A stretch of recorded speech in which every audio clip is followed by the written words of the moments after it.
Bonsoir fidèles téléspectateurs de Label et donc d'Expression. Merci d'être avec nous sur ce plateau pour parler aujourd'hui du cahier d'un retour au pays natal de Aimé Césaire en première partie. Et dans la deuxième partie, nous recevrons Yvan Minko, comédien gabonais installé au Sénégal avec une série Chéri Coco. Ensuite, nous passerons à la chronique de Soulé, intitulée La nature au secours de la ville, au secours de l'environnement dans lequel nous vivons et dans lequel souvent on étouffe. Voilà. Notre invité viendra dans la deuxième partie, mais pour le moment, nous sommes à 3. Nous allons parler, décoder ensemble le cahier d'un retour au pays natal, n'est-ce pas, de Aimé Césaire, cet écrivain de renommée mondiale décédé il y a quelques années, qui a suscité la passion, l'admiration dans nos formations universitaires et que nous avons quelquefois enseigné, cahier d'un retour au pays natal. Mais avant de parler du cahier d'un retour au pays natal, je voudrais présenter un peu qui est Aimé Césaire, d'accord? Alors, chers téléspectateurs, vous connaissez mes compagnons, nous sommes à 3 aujourd'hui, jalousement nous restons entre nous. Innocente, bonsoir. Bonsoir. Soulé, bonsoir. Bonsoir. Très bien. Alors, Aimé Césaire. Aimé Césaire est né en Martinique en 1913. Brillant élève, il obtient en 1931 une bourse pour poursuivre des études de lettres à Paris, où il rencontre Léon Gontran Damas et Léopold Sédar Senghor. Avec eux, il crée à 21 ans la revue L'Étudiant Noir, dans laquelle apparaît sous sa plume le néologisme négritude. Il réussit le concours d'entrée à l'ENS de Paris. Il publie en 1939 le cahier d'un retour au pays natal, œuvre pour laquelle nous sommes là aujourd'hui, et rentre à la Martinique comme professeur et crée une revue littéraire, Tropique, qui connaîtra une renommée internationale. Césaire se consacre également à la politique. Il est élu maire de Fort-de-France en 1945, puis député, et sa carrière parlementaire s'achève en 1993. Aimé Césaire s'est distingué admirablement dans plusieurs genres littéraires. En poésie, parce qu'on peut classer le cahier d'un retour au pays natal dans le genre poétique, cahier d'un retour au pays natal en 1939, Soleil coupé en 1948, Corps perdu 1949, Ferment 1960, Moi laminaire 1982. Au théâtre, concernant le théâtre, Et les chiens se taisaient 1956, La tragédie du roi Christophe 1963, Une saison au Congo 1965, Une tempête 1969 et des essais multiformes. Voilà. Et voilà ce qu'on pouvait dire sur Césaire. Il y a pas mal de choses à dire, mais on va s'en tenir à ça simplement. Donc, on va peut-être commencer par revenir maintenant sur cahier d'un retour au pays natal.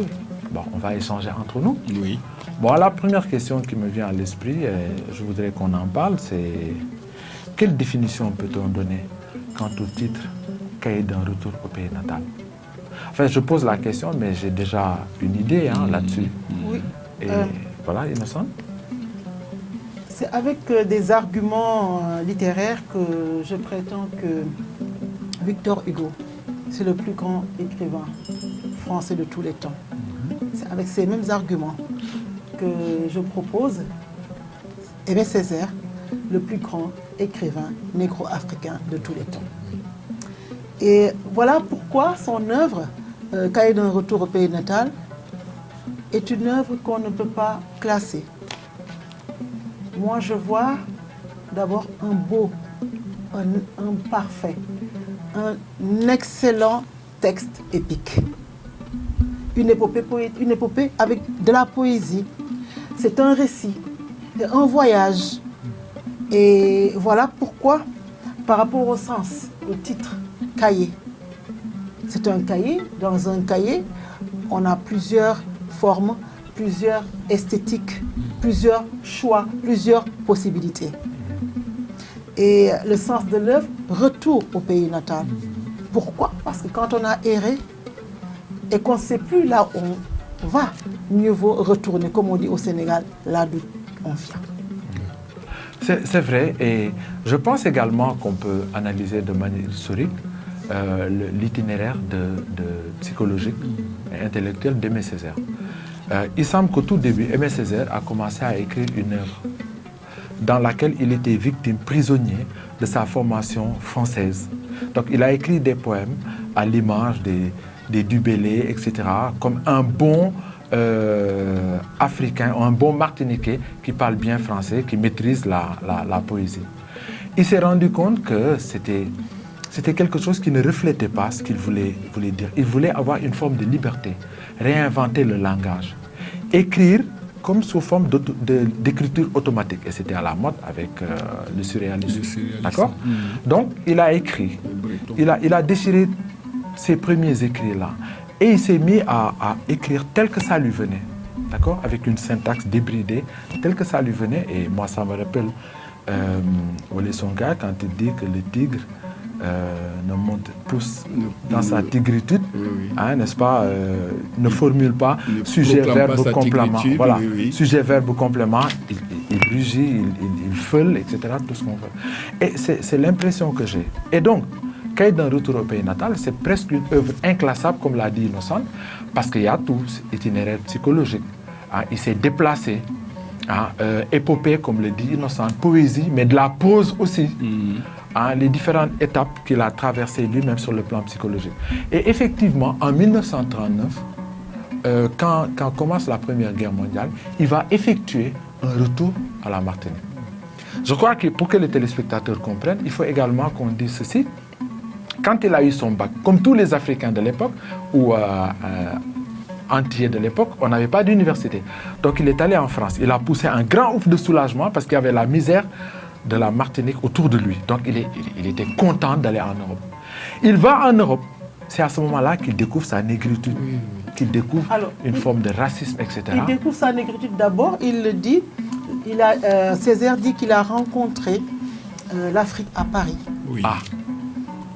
Il va à l'université et il aperçoit un noir avec des lunettes. Il s'approche de lui et il lui dit « Je m'appelle Aimé Césaire, je viens de Martinique ». Le noir avec ses lunettes lui répond « Je m'appelle Léopold Sédar Senghor et je viens du Sénégal ». Et c'est le début d'une intense collaboration, d'une grande amitié. Après, on peut en dire beaucoup de choses, mais c'est là une réelle rencontre avec l'Afrique. Et grâce à cette rencontre-là, Césaire a pu vivre l'Afrique. Et justement, autant que je me souvienne, son fils Jacques Césaire a vécu au Sénégal. Et je pense que c'était dans les ambitions de Césaire de faire que ses enfants aient le choix. Soit de rester en Martinique, soit de vivre en Europe, ou bien de vivre dans cette Afrique-là pour laquelle il avait un mythe. Et que cette envie de l'Afrique qui n'a jamais été assouvie parce qu'il avait cette mer qui était trop loin et qu'il n'a jamais pu atteindre. Et il ne voulait pas que ses enfants vivent avec ce manque-là. Voilà. Oui, je suis totalement d'accord avec tout ce que vous dites sur le titre. Effectivement, le mot cahier montre la difficulté de l'auteur à ranger son œuvre dans un genre précis. Et c'est un texte multiforme. Exactement. Et ça montre la grandeur même de cette œuvre, qui est pour moi le manifeste de la négritude, de ce mouvement de la négritude. Il y a une dimension autobiographique, il y a, pour éviter les redites, il y a de la poésie, il y a de l'épopée, il y a de la prose. C'est presque toute la vie de Césaire dans sa créativité littéraire. Et ça nous amène peut-être pour entrer dans le vif du sujet, à parler des thèmes. Quels sont les thèmes abordés dans cette œuvre ? Je pense que les thèmes sont multiples. Hein? Oui, les thèmes sont multiples. Et Cahiers d'un retour au pays natal, c'est une œuvre parce que je pense que quand on lit, on a envie d'œuvres, on a envie de lecture, on a envie d'œuvres qui font du bien. Les œuvres doivent nous faire du bien. Ou bien qui nous fassent du mal, mais au moins qui nous fassent quelque chose. Et Cahiers de retour au pays natal ne nous laisse pas intacts. je pense que c'est l'une des œuvres qu'on lit et pour lesquelles on ne guérit jamais. On a toujours cette empreinte, on a toujours cet impact, on a toujours cette cicatrice qui nous rappelle ce que nous sommes. Absolument. En tant qu'humains. Pourquoi? Parce que d'abord, Cahier d'un retour au pays natal, je vais terminer le titre, Cahier d'un retour au pays natal est d'abord une œuvre humaniste. Absolument. Oui. Retour sur soi-même, retour sur sa terre natale, réconciliation avec son peuple, même si à un certain moment, il est déçu par l'apathie du peuple qu'il a trouvé, etc. Il est tenté de repartir en Europe. Mais après, il va laisser du temps à son peuple pour que son peuple prenne conscience de sa capacité à se révolter. Et à la fin de l'œuvre, d'ailleurs, on va voir comme une sorte de prise de conscience, d'éveil de la conscience et de réveil en tant que fin du sommeil, quoi. Oui. Voilà, donc, c'est cette note-là qu'il faut effectivement retenir. Il apparaît comme un humaniste vers la fin, après être passé par le rôle de porte-parole. Il annonce qu'il veut être le porte-parole de ceux qui n'ont point de bouche, l'expression de la liberté de ceux qui sont dans le cachot, dans la prison culturelle. Et il dénonce les atrocités du colonialisme et vers la fin, il invite à la fraternité. À la fraternité entre les Noirs et fraternité même avec ceux qui nous méprisent, ceux qui nous méprisaient. Le voyage initiatique qui commence par Au bout du petit matin. Plusieurs pages, Au bout du petit matin. Oui. Cette reprise anaphorique. Anaphorique. Ensuite, à un moment donné, il dit, après avoir été au bout du petit matin, il parle de ce qu'il vit. Et après, à la fin, il montre qu'il est apaisé. Triomphe. Ce navire qui prend la mer, les eaux qui sont domptées, les eaux qui sont calmées, et avec aux commandes des Noirs, pas comme ceux-là qui se révoltaient et qui tuaient les esclavagistes, après qui se retrouvaient en plein océan, qui mouraient de faim et de soif, parce que personne ne savait conduire ces navires-là. Mais à la fin, ce sont des gens aguerris, conscients, donc une liberté retrouvée et gérée et assumée. Je pense qu'il y a ce choix de regarder l'horizon, de regarder le plus loin possible. Au bout du petit matin, après cette reprise-là, la reprise qui suit, c'est partir. Et il est parti. Il est parti avec ses pérégrinations. Il nous revient accompli. Mais partir, c'est vrai, c'est très pertinent ce que dit Innocent. D'ailleurs, dans l'œuvre, je ne sais pas si on aura le temps de lire, mais il y a partir. Partir, c'est un verbe phrase qui signifie tout. Césaire, justement, il réinvente la langue. Partir. Ce premier partir-là, c'est partir vers l'Europe. Mais le deuxième partir-là, c'est partir, retourner vers la Martinique. Se réconcilier avec son peuple, reconquérir sa négritude et constituer le porte-drapeau ou le flambeau ou le point, tel qu'il le dit, du peuple qui est à l'avant, qui sert comme une sorte de bélier, même si, comme tu le dis, à la fin, il invite à la fraternité universelle. À la fraternité universelle. Merci pour cette clarification, Innocente. Et pour revenir sur les thèmes, il y a beaucoup de thèmes. L'un des thèmes, Innocente en a parlé, c'est la redécouverte du pays natal, avec le regard de quelqu'un qui s'est éloigné et qui découvre peut-être le pays maintenant sous le regard averti. Il y a la souffrance, il y a également l'humiliation de la race, la lassitude, la douleur, la révolte de la conscience. Il dénonce aussi la colonisation, l'acculturation de la Martinique, cette insouciance qu'on voit dans ce peuple-là, qui vit dans une misère telle et il ne s'en rend pas compte, la misère, l'insalubrité, la confrontation des cultures, la volonté de démarcation de la négritude par rapport à l'Occident, la valorisation de la culture nègre, mais avant tout la négritude. Oui. La négritude. C'est le thème central. Le thème central. Comment on peut définir cette négritude-là? Moi, Monsieur Souley, je vais donner une définition très scolaire, mais je pense qu'il me donne satisfaction. Quand on dit que la négritude, c'est l'ensemble des valeurs culturelles du monde noir. Oui, très proche de la définition de Senghor. Et moi, je vais paraphraser Sartre. La négritude, c'est la négation de la négation. Oui. C'est la négation de la négation. En d'autres termes, l'affirmation de la culture noire. Dans un premier temps, il faut s'affirmer noir, l'assumer et en être fier pour pouvoir répondre, donner une réponse positive à ceux-là qui nous regardaient comme des gens carents en tout. Une sorte d'infra-humanité. Voilà. Carents en tout. Nous n'avons rien inventé, nous ne sommes rien, nous n'avons pas de culture, nous n'avons pas de civilisation. Pas plus tard, il y a quelques années, quelqu'un répétait la même chose, en tout cas presque en écho. Un chef d'État européen le disait dans un sommet à Dakar que, de toutes les façons, on n'a pas marqué l'histoire. L'Afrique n'est pas rentrée dans l'histoire. Voilà. Bon. Mais la suite nous a montré que c'est ce monsieur-là qui n'est jamais rentré dans l'histoire. Voilà. Et Dieu merci, il en est sorti. Il en a eu pour son grade. Mais c'est très bien. Le rappel, la conscience historique est là. On peut lui rappeler que non, il s'est trompé. Il s'est trompé, je pense qu'il ne répétera plus cela. Et Senghor, Césaire nous ont donné la possibilité vraiment d'être fiers d'appartenir à cette race. Et de ne pas tomber en même temps dans une nouvelle forme de racisme. Voilà, justement. Parce que là, ils ont pris beaucoup de précautions. Parce que faire de la correction, on peut retomber, à force de vouloir bien corriger, on peut retomber dans l'hypercorrection. Oui. Et là, c'est, comme on le disait tantôt, le cri qu'il pousse vers la fin du cahier d'un retour au pays natal, c'est « serrons-nous la main ».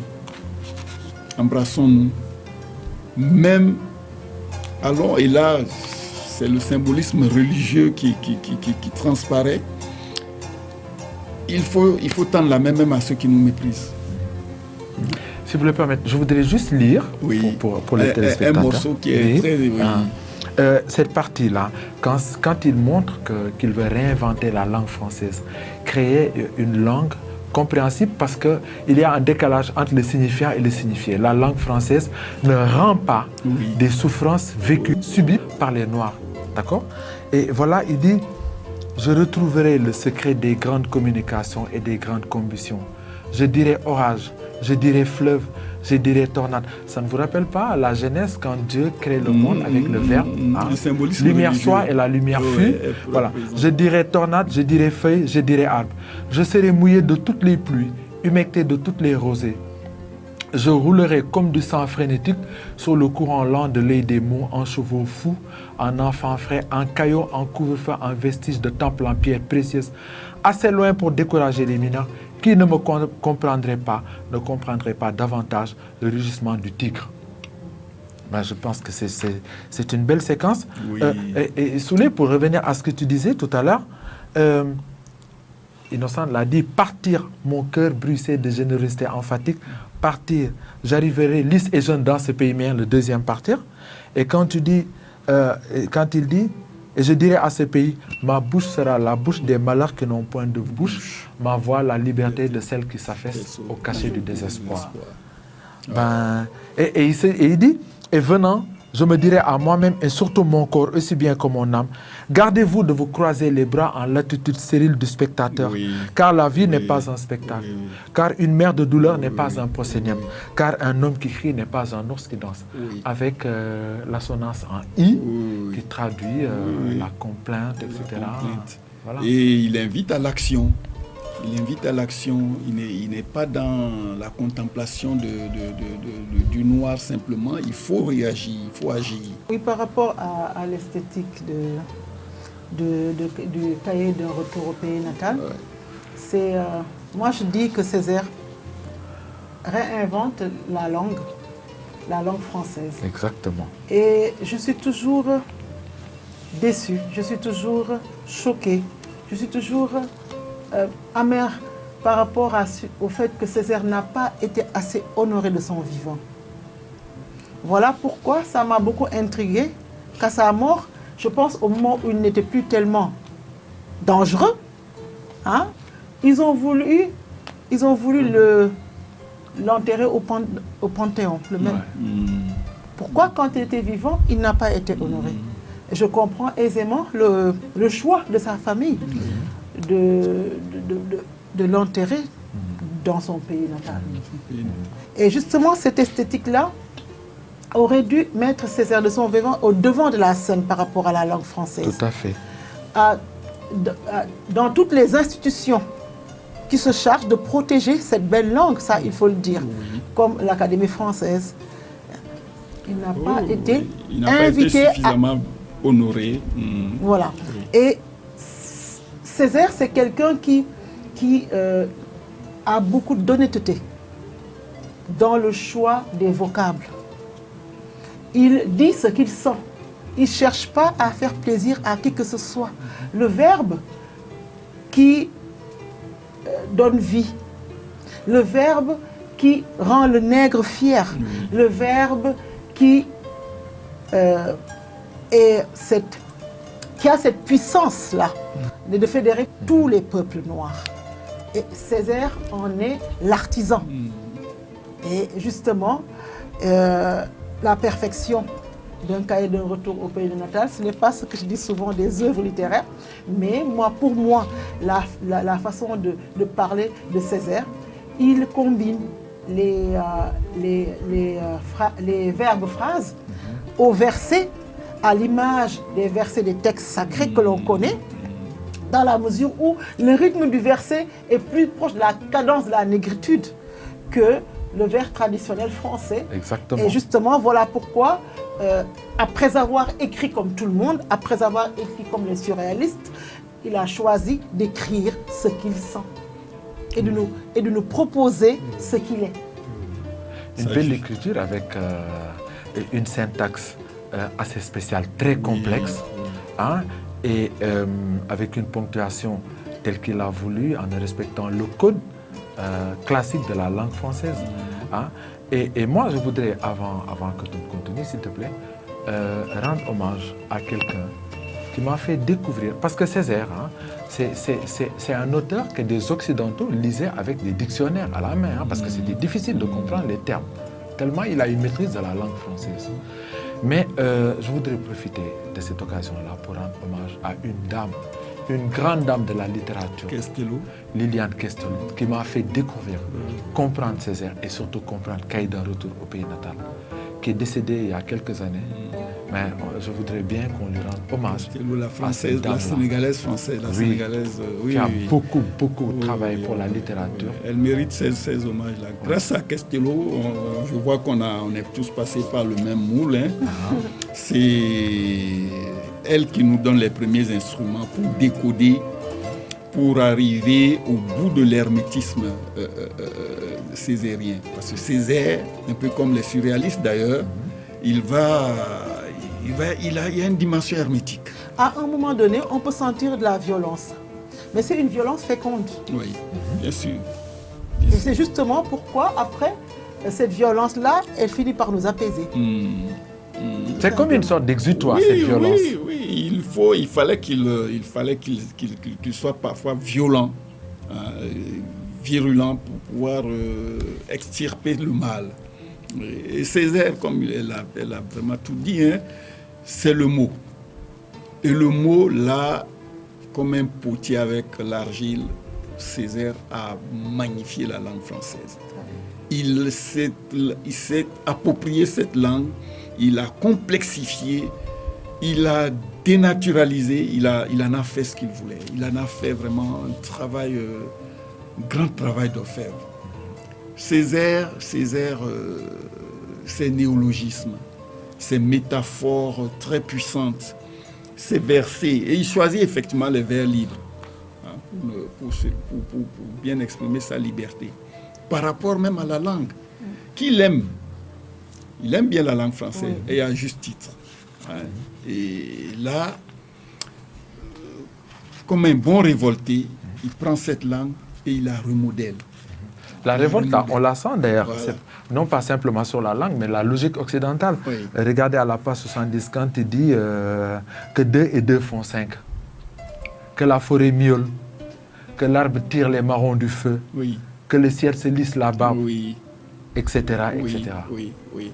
C'est ça. Il revendique presque la déraison. Absolument. Il revendique la démence face à la prétendue raison des Occidentaux. Exactement. Parce que là, lui, non, c'est un grand parmi les grands. Oui. Non, les néologismes, effectivement, on est parfois obligé de consulter le dictionnaire. Or, lui, il écrit sans ce dictionnaire. Absolument, ça. C'est une magie. Et ce qui fait rire, c'est Soué qui, dans sa façon d'avoir du plaisir avec Césaire, il dit non. Mais oui, mais c'est vrai. Mais on a vécu la même chose. Oui. C'est ce que je ressens. Je dis, mais tu prends la langue, mais comment il refabrique, il recrée la langue. C'est un grand travail d'artiste.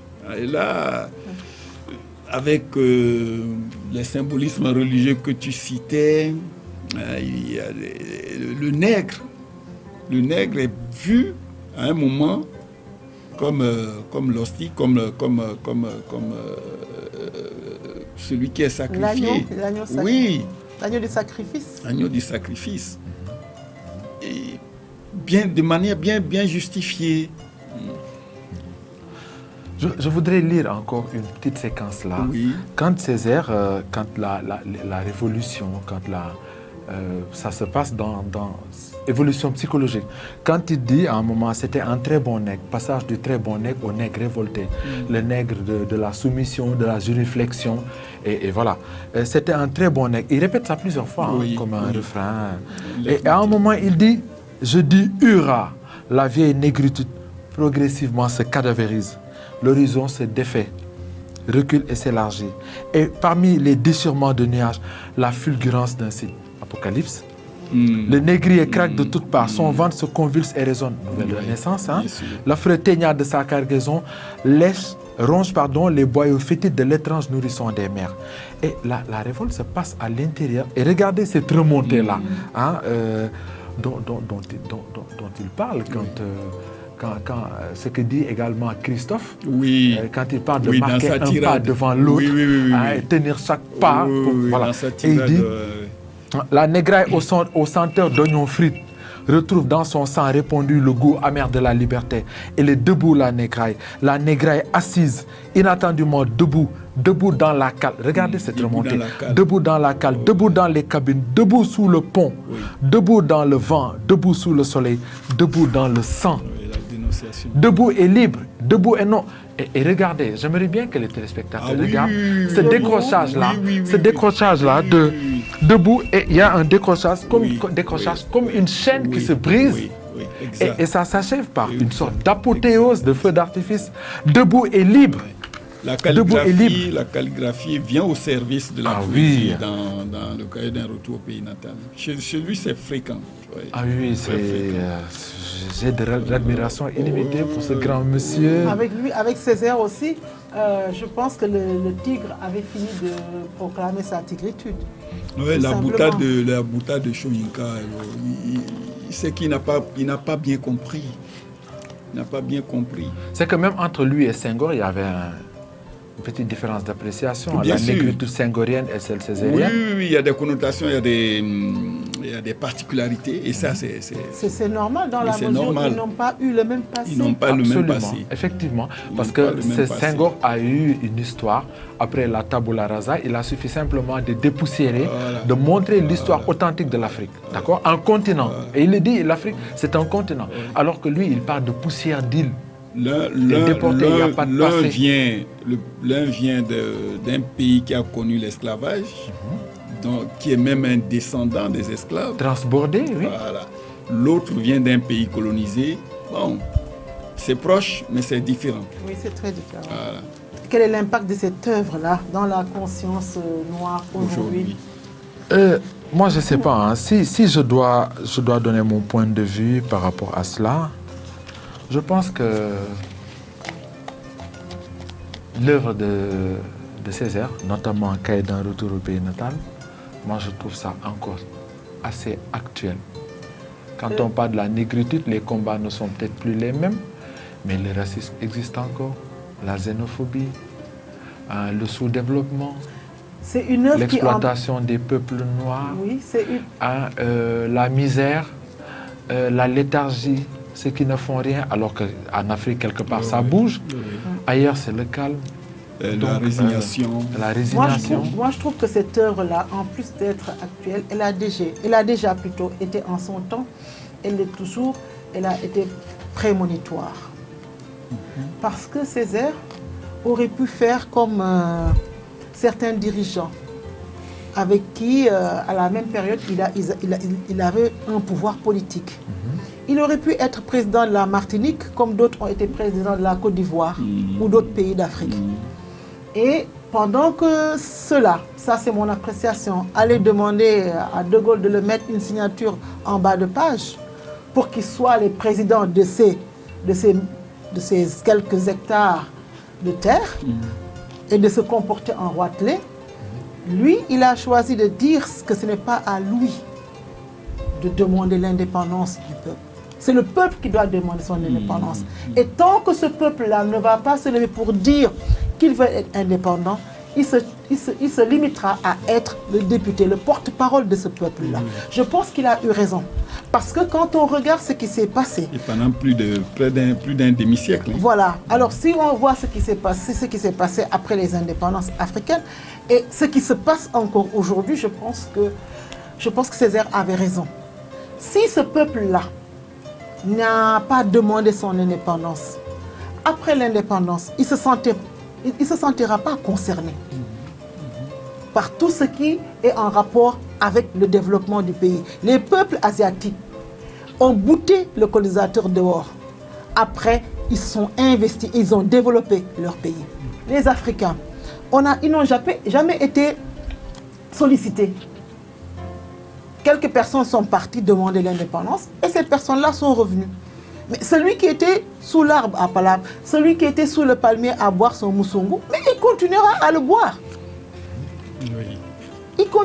Jusqu'à présent, il est en train de le boire. Oui. Alors que si c'était lui-même qui avait choisi de dire « je ne veux plus », après, il sera présent pour faire ce qu'il faut. Je pense qu'une des raisons du sous-développement de l'Afrique, une des raisons du sous-développement de beaucoup de pays d'Afrique, c'est parce que le peuple n'a jamais été consulté dans les grands choix politiques en rapport avec la puissance colonisatrice. Et Césaire n'a jamais été impliqué, n'est-ce pas, dans cette envie-là d'avoir une petite parcelle de pouvoir. Et voilà pourquoi je dis que Cahiers d'un retour au pays natal, c'est une œuvre, n'est-ce pas, qui nous a dit ce qu'on devait faire, mais nous n'avons pas écouté. C'est tout le monde, tous les nègres devaient se lever comme un seul homme. Ça n'a pas été le cas. Ben justement, c'est pas trop tard, c'est notre rôle, à nous autres aujourd'hui, d'en parler et de dire que cette œuvre-là, Cahiers d'un retour au pays natal, doit être lue, revisitée par tout le monde, par les enfants, par les élèves, par les parents, par les étudiants, pour voir. C'est une proposition d'ouverture, mais en même temps d'enracinement. Garder nos cultures, s'ouvrir, mais garder notre authenticité, et proposer, comme nous le disons tout le temps, quelque chose au monde, tout en restant ce que nous sommes, se moderniser, s'ouvrir et s'enraciner, comme l'a dit Senghor.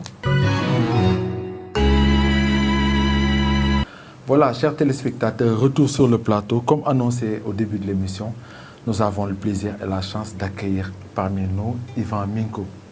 Alors, Yvan Minko, c'est le binôme de Marie Doucouré et il tourne une série intitulée Chéri Coco. C'est bien ça? C'est exactement ça. Dans une chaîne qu'on ne citera pas, mais que tout le monde connaît. J'ai le plaisir de te présenter mes compagnons. Il y a Innocente Courant. Bonsoir. Bonsoir Yvan. Et Souley Agara. Bonsoir Yvan. Bonsoir. On a le plaisir de te recevoir ici en tant que panafricain parce que tu es à cheval entre deux pays et peut-être demain avec d'autres pays également. Inch'Allah. Yvan Minko, qui es-tu? Oh, c'est une très grande question. Déjà, je vais faire comme de coutume. Déjà, je tiens à vous remercier de m'avoir invité. Voilà, j'aime bien votre émission. Elle est sobre, elle est élégante. Donc là, je me considère comme quelqu'un d'élégant et de sobre. Est-ce que c'est pas à Tala pour ça? Merci pour la gratitude. Ensuite, comment je puis me décrire? Yvan Minko est un jeune Africain amoureux de la culture africaine. Voilà. J'ai toujours eu pour but de rêver. De me dire, mais on voit des gens à la télé, on voit des gens interpréter X ou Y, est-ce que je peux pas le faire? Est-ce que je voudrais pas le faire? Voilà. Et donc, Yvan Minko est un jeune. J'ai du mal à me définir comme encore un Gabonais, vu que je réside au Sénégal depuis tellement longtemps. Ouh, Yagna. Hein? je suis un boy SICAP, comme on dit maintenant. Et voilà, donc j'aime la culture, j'aime les gens, j'aime découvrir. Et donc voilà, c'est ça. Un amoureux de la culture africaine, on va dire. Oui. Mais Yvan, Oui. Qu'est-ce que Chéri Coco? Chéri- C'est quoi le titre? C'est quoi le contenu? C'est quoi le concept? Chéri Coco, déjà Parce c'est que Chéri Coco, Ouais, le thème de c'est- l'amour. Oui. Chéri Coco, c'est une expression utilisée au Sénégal depuis très longtemps. depuis très longtemps dans tous les pays francophones. Oui. Chéri Coco, même encore un peu plus loin, parce que les Nigérians, les Ghanéens, voilà, donc les gens, ils utilisent cette expression. Chéri Coco, c'est ton bébé, quoi. C'est une partie de toi. C'est quelque chose qui peut des fois te faire du mal, mais dont tu as du mal à te détacher. C'est ça, Chéri Coco. Chéri Coco, c'est l'expression qu'on utilise tout de suite quand on a tort. Voilà. Quand un homme il a tort, il n'appelle pas sa femme bébé, poussin, il dit Chéri Coco. Chéri Coco, c'est fini. Chéri Coco. Ah, super. Ah, donc c'est ça, Chéri Coco. Chéri Coco, c'est un petit programme très punchy qui montre justement que on ne peut pas s'en dépêtrer. Voilà, c'est ça, Chéri Coco. D'accord. Comme quoi la vie conjugale est faite de... De haut et de bas. Oui, de mais haut et c'est de bas. nécessaire. Oui, c'est nécessaire. C'est nécessaire. S'il n'y a que des hauts en amour, le jour où on est en bas, ouïe, aïe, ouïe, aïe, aïe, ouïe, aïe. Ouais. Il paraît que ces petits litiges consolident un peu après l'amour. Hein. Voilà, comme on dit, ouais, c'est ça, ça consolide l'amour. Parce que la vérité, c'est laquelle? Innocente, elle ne fait que rire depuis tout à l'heure. La vérité, c'est laquelle? C'est que lorsque vous êtes là comme ça, et que Ça fait monotone. au Sénégal, il y a une expression qui dit genre boussaf. Boussaf. Piquant. Du piquant. Ah oui. Hein? Voilà. Si tu bois de Ça, l'eau, des Ah fois, il faut oui, mettre un peu oui. de citron, Du un peu de soude, un peu de donner sucre. du relief. Voilà. Bien. C'est ça l'expression. Donner du relief. Très bien. Donner du relief épicé, oui. Épicé. Alors, Yvan, je ris depuis que tu es là parce que quand je te Tu as regarde, tu as le souvenir des quand je le regarde, ce sont les images qui sont diffusées qui me reviennent. Et bon, je suis tellement contente de te voir, je suis Merci. tellement contente de t'avoir à Expression. Et je suis flattée que tu as accepté de venir à notre émission. Le concept de Chéri Coco, c'est depuis très très longtemps que moi, j'ai adhéré. Ah, ok. J'ai adhéré depuis les Canadiens. Les Canadiens ont fait ce sketch, cette série. À leur façon. À leur façon. Non, les Canadiens ont fait la série d'origine. Voilà. J'ai suivi presque toutes les saisons pour ne pas dire tous les épisodes. Ensuite, il y a eu Jean Dujardin et Alexandra Lamy, qui étaient à cette période-là sa compagne. Et j'ai suivi toutes les séries de Un gars, une fille. Et c'est le même concept qui revient avec Chéri Coco. Même si Chéri Coco, c'est une expression qui est très sénégalaise, moi, je me demande, est-ce que c'est vraiment une peinture réaliste des couples, de jeunes couples africains? Oui, bon, on a essayé d'être plus réaliste que possible. Hein. On a essayé d'être plus réaliste que possible parce que je rappelle que effectivement, Chéri Coco, c'est l'adaptation africaine francophone du programme Un gars, une fille. D'accord? Maintenant, pourquoi déjà le titre Chéri Coco? Parce qu'il fallait mettre plus de punch, plus de couleur à ce programme. Ensuite, on a essayé de montrer qu'on pouvait avoir un programme en Afrique où les gens ne pleurent pas. Oui. Où on n'a pas faim. Oui. Hein? Très bien. Parce que c'est vrai. Je suis sur ce plateau. Vous êtes tout beau. Merci. Oui. Alors pourquoi ne pas le mettre en exergue? Et donc, du coup, on a fait un programme réfléchi dans ce sens pour montrer une autre image. Une autre image. Déjà, là, je parle juste de l'image. Hein. Mais après, le contenu, effectivement, les couples, c'est un couple de trentenaires ils ont leurs problèmes de tous les jours, mais ils se kiffent, comme disent les jeunes, ils s'aiment énormément. À aucun moment, Yvan n'a l'idée de quitter Marie.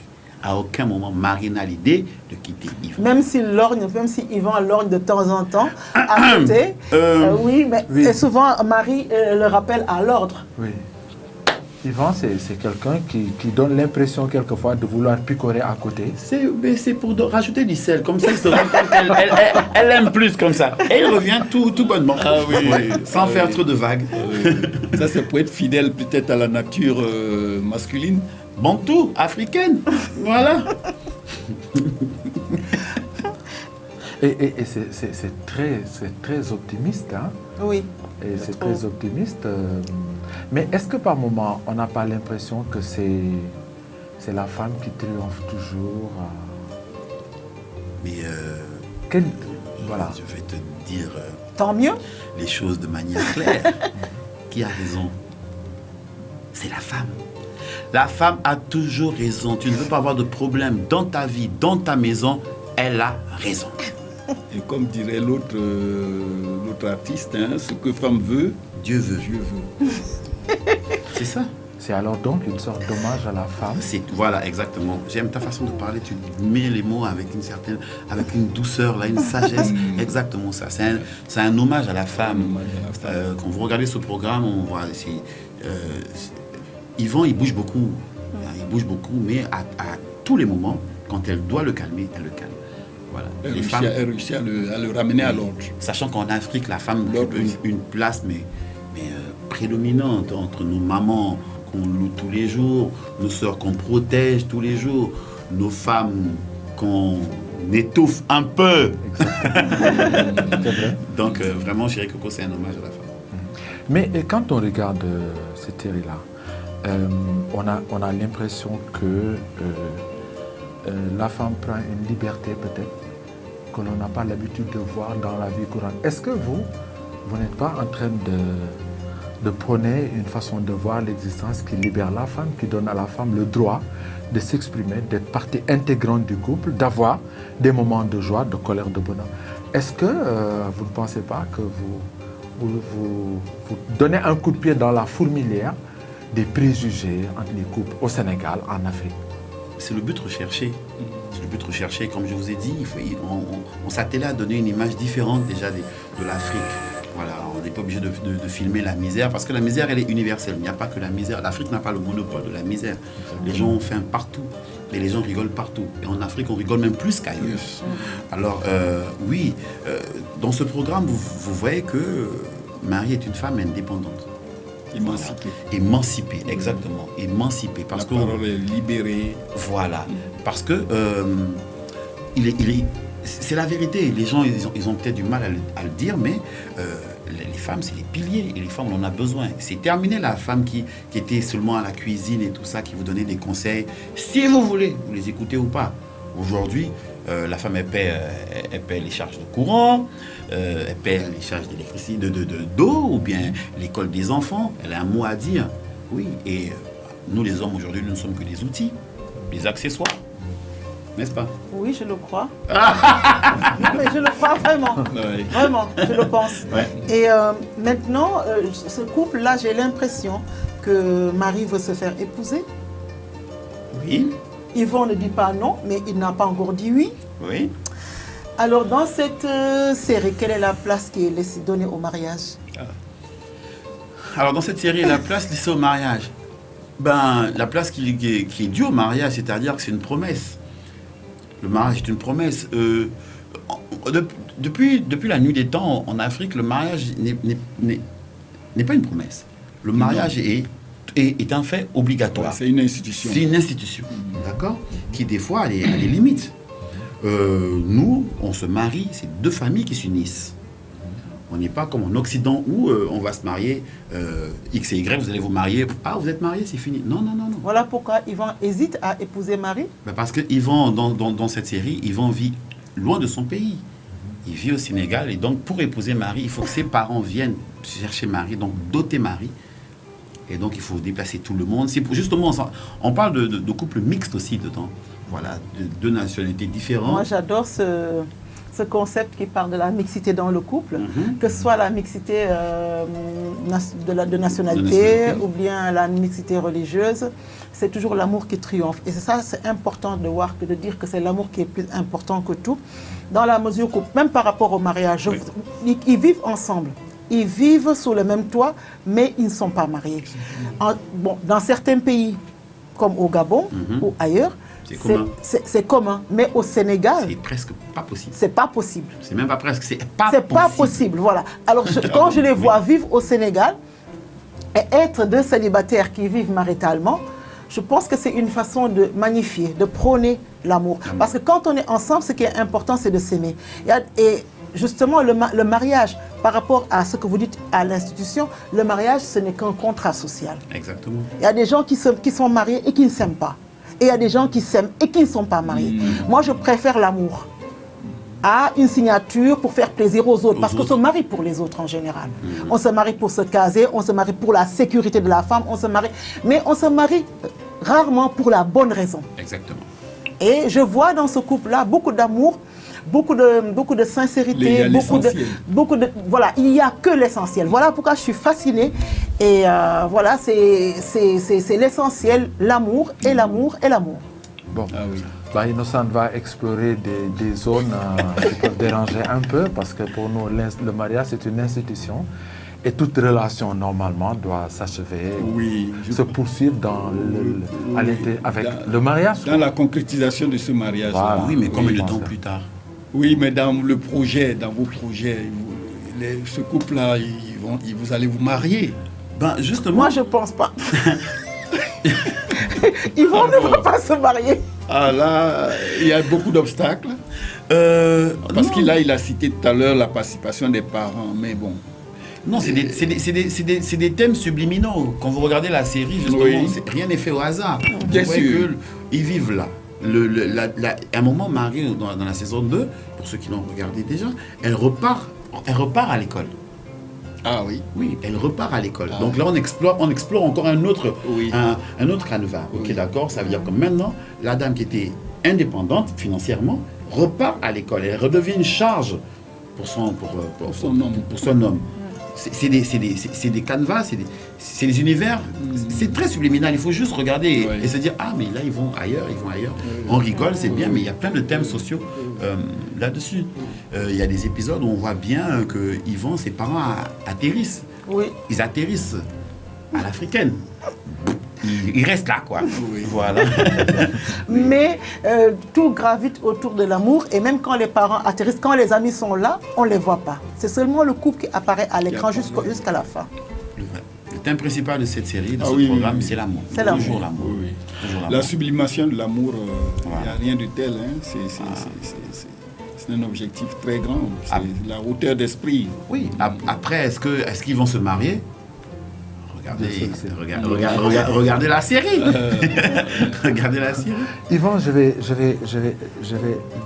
avoir les yeux du commun des mortels. Oui. Africains, sénégalais, gabonais. Oui. Quand de temps en temps, il y a des scènes légèrement osées, des choses qui se font dans l'intimité des chambres, les bisous, les baisers donnés ça et là.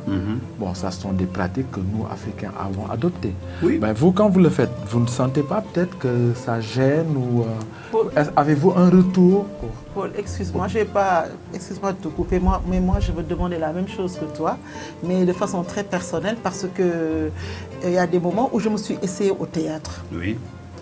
Et il fallait... on apprenait à jouer. Et un des ateliers, c'était qu'il fallait se toucher. C'est l'horreur. C'est une horreur. Toucher quelqu'un qu'on ne connaît pas. Et le toucher comme c'était un proche, lui faire confiance. Parce qu'il faut faire confiance et se laisser aller. Oui, alors j'ai vécu, moi, la simulation. Mais personnellement, j'ai vécu ça comme une horreur. C'était pas possible. Et je pense que c'est l'une des raisons pour lesquelles j'ai arrêté le théâtre. Pourquoi? Alors maintenant, je demande, c'est l'occasion de demander à quelqu'un qui a pour profession n'est-ce pas, le théâtre et le jeu, qui a pour profession le jeu, et lui dire comment est-ce que vous faites pour toucher quelqu'un que vous ne connaissez pas? Comment vous faites pour toucher quelqu'un que vous n'aimez pas et que le spectateur voit de l'amour dans ce jeu? Voilà. Ok, d'accord. Donc je vais répondre aux 2 questions. La première question, je crois que c'est de l'hypocrisie. Aujourd'hui, les gens, il y a des clips qui sont bien plus osés qu'un petit bisou de Chéri Coco. Aujourd'hui, on a des programmes, des telenovelas, où les gens du matin au soir ne font que de choses comme ça. Voilà. À partir du moment où les gens se posent la question, à partir du moment où c'est 2 Africains en Afrique, dans un programme africain, qui se disent « Wow !» Mais c'est la vérité. C'est la vérité, se faire des petits bisous, c'est juste la concrétisation, la matérialisation de l'amour, c'est tout. Il n'y a rien d'osé, c'est juste des petits moments câlins, chaleureux de tous les jours. Ensuite, le cinéma, le travail, l'acting, c'est un travail. C'est un travail où tous les jours, vous êtes dans un questionnement total. Total. Il faut avoir un lâcher-prise. D'ailleurs, il y a un exercice qu'on fait au théâtre, c'est-à-dire, vous êtes là, comme ça, vous fermez les yeux. Et il faut tomber à la renverse et avoir confiance pour que l'autre puisse attraper sans qu'on se fasse mal. J'ai fait cet atelier-là. Mais ça, c'est une horreur au tout début. Mais c'est horrible. C'est horrible. La sensation, c'est quand vous avez déjà fait de la plongée, vous avez même plongé dans une piscine. Vous avez l'impression que votre corps, tout reste. Et vous allez comme ça, vous. C'est la même chose avec le cinéma. Toucher quelqu'un, c'est du travail, c'est de l'acting. Ce n'est pas donné à tout le monde. C'est pour ça, on parle d'acteurs moyens, de superbes acteurs. Mais c'est vrai que jouer, c'est un métier. Oui, c'est un métier. Souley, tu as décidé aujourd'hui de nous parler de la nature au secours des villes. Voilà. Nous voyons nos villes devenues très inhospitalières. Certains écrivains même inspirés par les adversités qu'on rencontre dans la ville vont vous dire, par exemple, vont intitrer leurs œuvres « Ville cruelle ». C'est des classiques. Bon, il y a que au niveau des acteurs, parfois, on ne trouve pas de solution. Mais la nature, elle est toujours généreuse. Et cette nature est prête à nous sortir de la morosité dans laquelle la ville nous plonge. Ainsi, des études bien documentées permettent de voir que le vert de la nature est très reposant. Un prisonnier qui a la possibilité d'avoir une vue du ciel, des arbres, est moins stressé que celui qui a juste le mur devant lui. Un malade qui a la possibilité d'entendre des chants d'oiseaux, il va guérir plus rapidement que celui qui est enfermé, qui n'a pas de possibilité d'accès à ces chants-là. Mais Souley, quand tu parles de la nature, donc, je suppose que donc tu vas parler des... C'est difficile d'amener la nature, le vert, la végétation, la verdure, oui, mais la nature en tant que telle, sous sa forme complète, les animaux. Donc j'imagine que tu dois prôner l'installation ou l'ouverture de zoos, je ne sais pas, dans les maisons, des plantes, un aquarium, etc. Bon. Effectivement, un aquarium, par exemple, dans une maison où on a un enfant trop agité, l'aquarium va venir aider les parents. Souley. Parce que Souley, tu en as parlé en off, je ne voulais pas que tu échappes. Va aider cet enfant trop agité, ça va le calmer. Et Souley, écoute-moi. Ça va le calmer. Bon, peut-être qu'on tord. Oui, je te Souley, si tu veux calmer un enfant, il faut prendre un chat. Les chats calment. Le chat, c'est un animal domestique. Apaisant. Et justement, je préfère le chat parce qu'il a l'attitude et il y a cette indépendance et cette l'attitude d'aller et de venir, de rester lui-même tout en faisant du bien aux gens avec lesquels il vit. Par contre, je ne suis pas d'accord avec l'aquarium. Il faut laisser les poissons dans la mer, il faut laisser les animaux en liberté, arrêter de les mettre dans les cages. Déjà que nous ne finissons pas de mettre les plantes en pot. De quel droit les humains, n'est-ce pas, se permettent de séquestrer les autres éléments de la nature? Il ne faut pas tomber dans une autre forme de dictature. C'est une forme de prison, hein, c'est la raison. Oui, bon, peut-être, oui, mais ces pots-là qui sont entretenus, ces plantes qui sont entretenues dans plante, elle est toujours emprisonnée. Ça, c'est la réalité. Malheureusement, elle est emprisonnée. Elle est généreuse hein, dans les échanges gazeux. Vous verrez qu'on profite de ces plantes-là. Oui. On aurait profité de ces plantes-là si on avait des espaces verts au milieu des villes. Oui, et on n'a pas besoin de les séquestrer. C'est ce que certains font. Maintenant, certains toits dans des grandes villes. On cherche cette verdure-là. On cherche à recouvrir de plantes. Certains balcons, c'est les plantes, les plantons. C'est vraiment Il y a trop de béton. Trop de béton. Et les poètes l'ont dénoncé pendant longtemps. Hein, vous voyez, vous lisez New York de Senghor. Tout est l'architecture, béton, acier, verre. Acier. Victor Hugo dénonce la même chose dans Mélancolia. Tout est d'airain, tout est de fer. Tout est symétrique, tout est contrôlé. Pour décrire l'univers dans lequel travaillent des enfants d'ailleurs. Et donc la verdure, c'est une composante. On doit l'investir, on doit investir dans la verdure. Pas seulement la verdure, même là au bord de mer, on a la chance ici. Oui, on a la chance.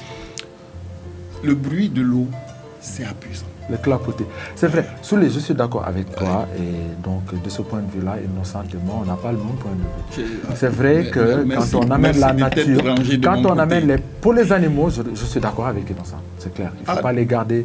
Mais par contre, pour les plantes, c'est une façon mais d'amener la nature vers l'homme, et de communier avec la nature, et de verdir la maison. Et quelquefois, il faut le dire, hein, les plantes sont mieux entretenues dans les maisons, surtout quand on leur met de la musique. Les gens ne le savent pas, on met de la musique, on les arrose, on met des engrais. C'est vrai que si c'est bien traité, d'accord. Bien traité, tu vois leur verdure, leur verdeur cette fois-ci, qui est rayonnant, qui brille, et tu as l'impression que la plante te sourit. Chers téléspectateurs, merci d'être restés fidèles à Expression. Nous vous rappelons que nos émissions sont diffusées tous les vendredis à 21h au Gabon. Et suivez-nous, nous sommes là, on sera avec vous. Bientôt, on ouvrira une partie où vous pourrez poser des questions. Venez à nous, nous vous attendons. À très bientôt. Au revoir.